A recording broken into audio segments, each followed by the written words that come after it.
ہاں جی، یہاں دیکھیں کہ یہ ہے میم، میم متحرک ہے، یعنی میم کے اوپر زبر والی حرکت لگی ہوئی ہے، جس کی وجہ سے میم کیا ہو گیا، متحرک ہو گیا۔ ہاں جی، آگے ہے الف۔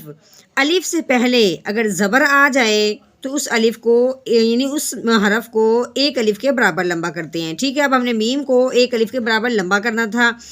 اب جب ہم نے دیکھا کہ اس کے اوپر مد آ گئی ہے تو مد کی وجہ سے اب ہم نے اس کو 3 الف کے برابر لمبا کرنا ہے، ٹھیک ہے۔ ہاں جی، اگلی بات دیکھیں، آگے آ گیا حمزہ۔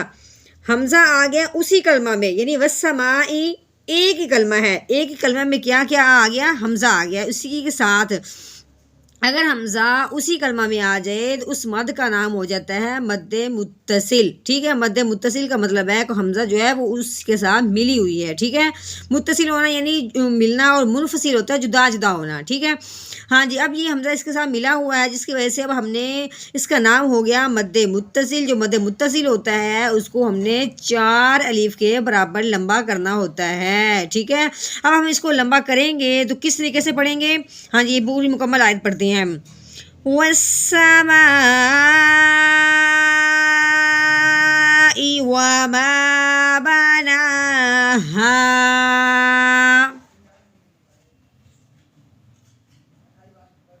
نحمده ونصلي على رسوله الكريم اما بعد فاعوذ بالله من الشیطان الرجیم بسم اللہ الرحمن الرحیم۔ السلام علیکم ورحمۃ اللہ وبرکاتہ۔ امید ہے آپ سب خیریت سے ہوں گے، انشاءاللہ جہاں ہوں گے ایمان اور صحت کی نعمت سے مالا مال ہوں گے۔ ہاں جی، تو آغاز کرتے ہیں ہم اپنے آج کے سبق کا دعاؤں کے ساتھ، تو چلیے شروع کرتے ہیں۔ اللہم صلی علی سیدنا و مولانا محمد وعلی آل سیدنا و مولانا محمد وبارک وسلم۔ رب اشرح لی صدری ویسر لی امری واحلل عقدۃ من لسانی یفقہوا قولی۔ رب زدنا علما، رب زدنا علما، رب زدنا علما۔ اعوذ باللہ من الشیطان الرجیم بسم اللہ الرحمن الرحیم۔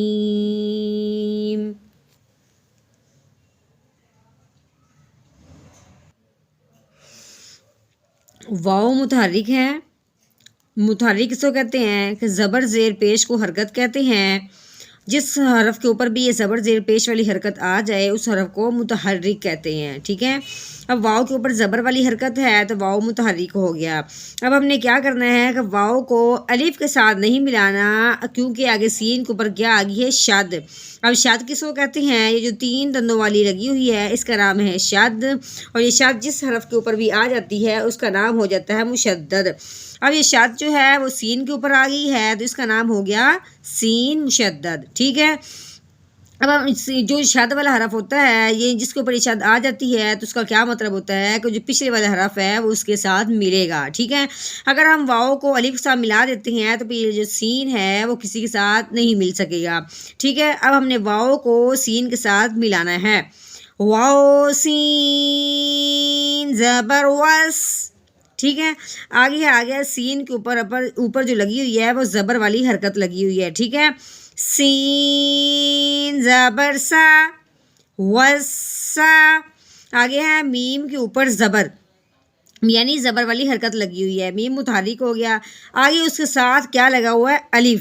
الف سے پہلے ہم نے کیا پڑھا تھا کہ الف سے پہلے اگر زبر آ جائے، یہ الف ہے، اس سے پہلے میم کے اوپر کیا آ گئی، زبر۔ الف سے پہلے زبر آ جائے تو اسے 1 الف کے برابر لمبا کرتے ہیں۔ اب تو ہم نے میم کو 1 الف کے برابر لمبا کرنا تھا، پھر جب اس کے اوپر مد آ گئی ہے تو اب ہم نے مد کی وجہ سے اس میم کو 3 الف کے برابر لمبا کرنا ہے۔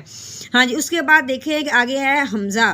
مد کے بعد اگر فوراً ہی حمزہ آ جائے اسی کلمہ میں، ٹھیک ہے، اگر اسی کلمہ میں فوراً ہی حمزہ آ جائے تو وہ ہو جاتا ہے مد متصل، یعنی اس کے ساتھ لگی ہوئی ہے، ملی ہوئی ہے حمزہ اس کے ساتھ ہے، جس کی وجہ سے اس کا نام کیا ہو گیا، مد متصل۔